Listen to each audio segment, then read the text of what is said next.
What happens when you take a first-time Oscar winner, cast her in a film based on a popular property, and disregard everything that made that property popular with fans in the first place? Yes, you get Catwoman. But Paramount Pictures wasn't one to learn from the mistakes of Warner Brothers. They could do what that studio could not. So, they take Charlize Theron, fresh off her Oscar-winning and unrecognizable turn in 2003's Monster, and cast her in a film based on a popular animated action series with the hopes of absolutely nailing the project. The film was 2005's Aeon Flux, and if you remember the film's dismal reviews and subpar box office, you already know that they also dropped the ball on this opportunity. So what went wrong? How does a film with a qualified lead, a fresh director at the helm, and a solid supporting cast fall so short? You'll soon learn that a big part of the problem was the oh-so-common issue of significant studio interference. But don't let us spoil this for you just yet. Sit back, relax, remember the good old times when you watched Aeon Flux on MTV, and let us explore what the f*** happened to this movie.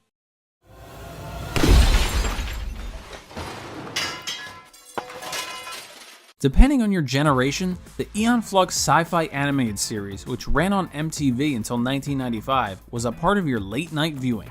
The show premiered on MTV's Liquid Television as a bit of an experiment. Created by Peter Chung, the project began as a 6-part series of short films before shifting to 5 individual short episodes that premiered in 1992.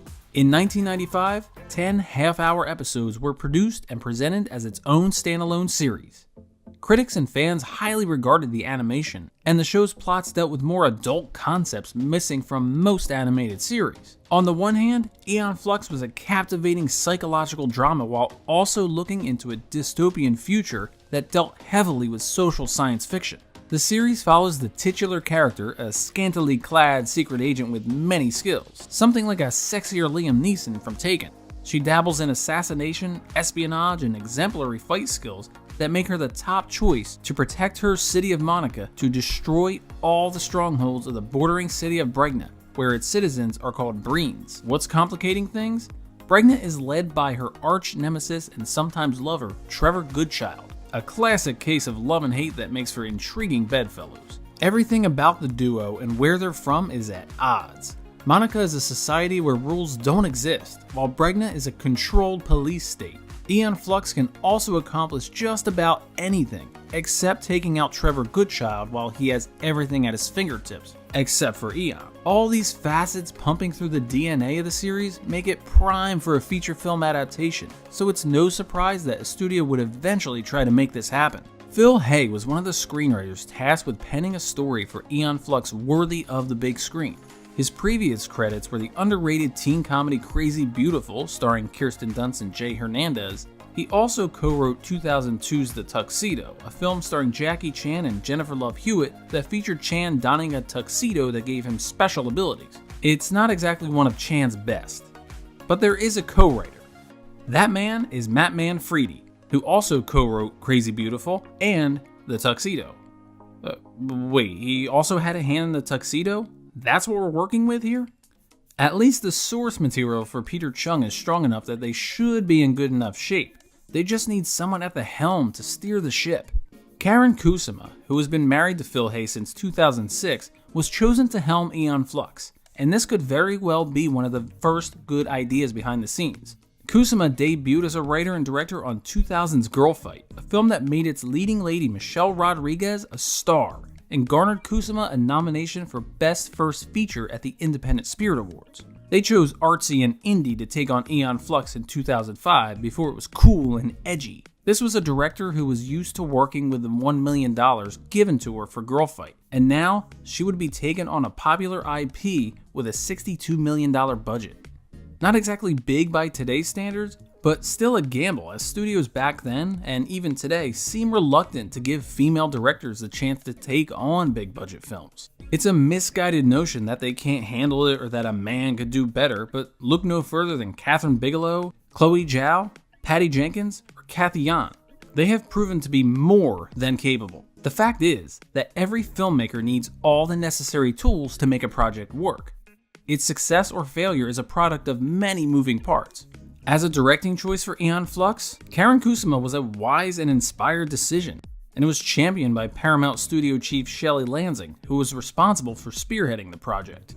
If only Paramount Pictures could get out of the way and let her actually make the film she wanted to make. Or maybe if Shelley Lansing didn't depart Paramount in the middle of production. More on that later.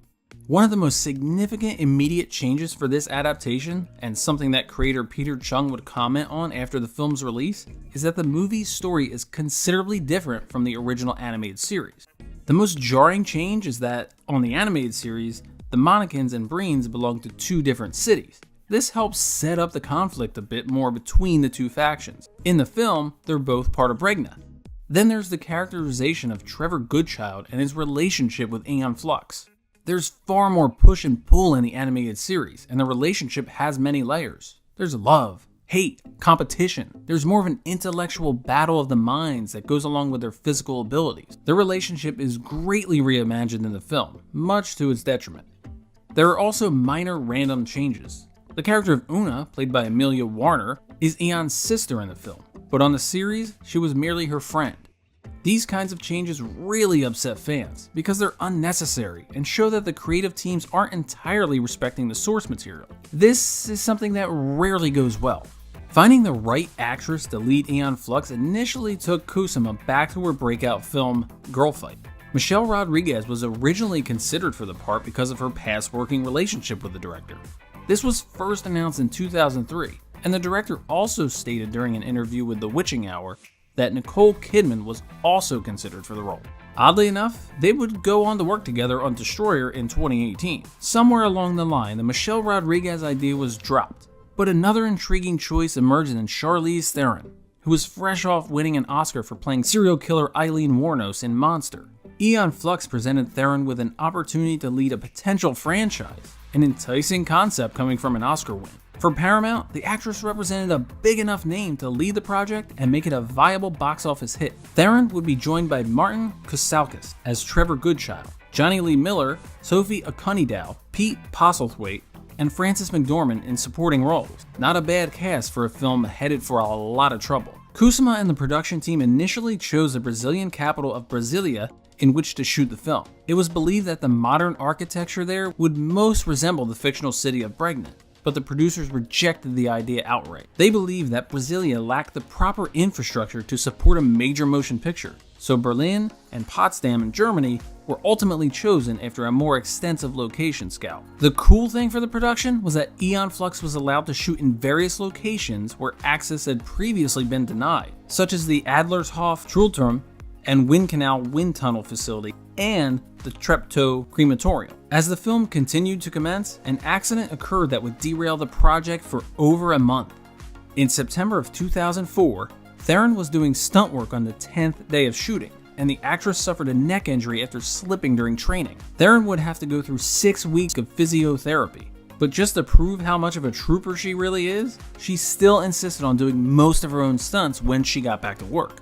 Many of Aeon Flux's problems began brewing behind the scenes. As previously mentioned, Shelley Lansing was the studio head that helped develop the film for the big screen, but she transitioned out and was replaced by Donald DeLine. During an interview for Deadline, Kusama revealed that while she was cutting the movie, DeLine then left the studio and was replaced by Brad Gray and Gail Berman.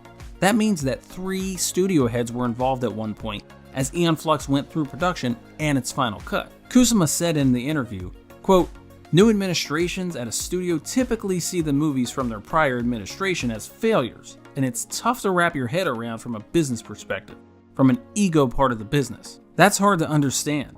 The person who can't control those huge transitional moments is often the director." Kusama said that the film was ultimately taken from her after she finished filming, and it was majorly re-edited in the process. Storylines and characters were altered, and the studio felt that she had made more of an art film rather than something that would sell to the masses. That's a funny notion since the original animated series is praised for its avant-garde sensibilities.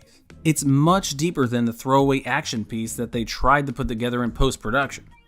Adding insult to injury, after taking the film away from Kusama, they recut the film into a 71-minute version that resulted in some poor test screenings. They then asked Kusama to come back to edit the movie yet again, but they still didn't support her original vision. Kusama's cut was reportedly about 30 minutes longer and even featured a different score composed by Johnny Klimek and Reinhold Heil. The studio was not pleased with their score, so they went with Graham Revell's music for various test screenings during their personal re-edit of the movie. What's a bit unclear is how much of the 71-minute version that the studio cut together is the R-rated cut that some of the producers desired.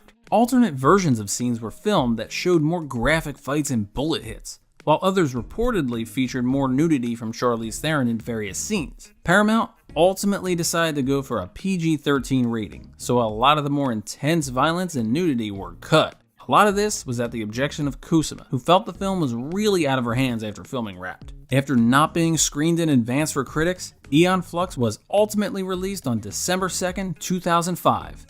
That's not usually a good sign. Even opening during the more robust month of December, which tends to get a bump as people head into the Christmas holiday, didn't help Aeon Flux. The film placed second at the box office during its opening weekend, with a gross of $12.6 million, behind the $19.8 million third weekend of Harry Potter and the Goblet of Fire.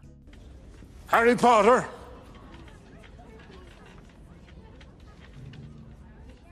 No. Harry Potter! Aeon Flux declined by 64.9% to just $4.5 million during its second weekend, and dropped to 6th place. By the end of its run, the film grossed $25.8 million domestically and $52.3 million worldwide.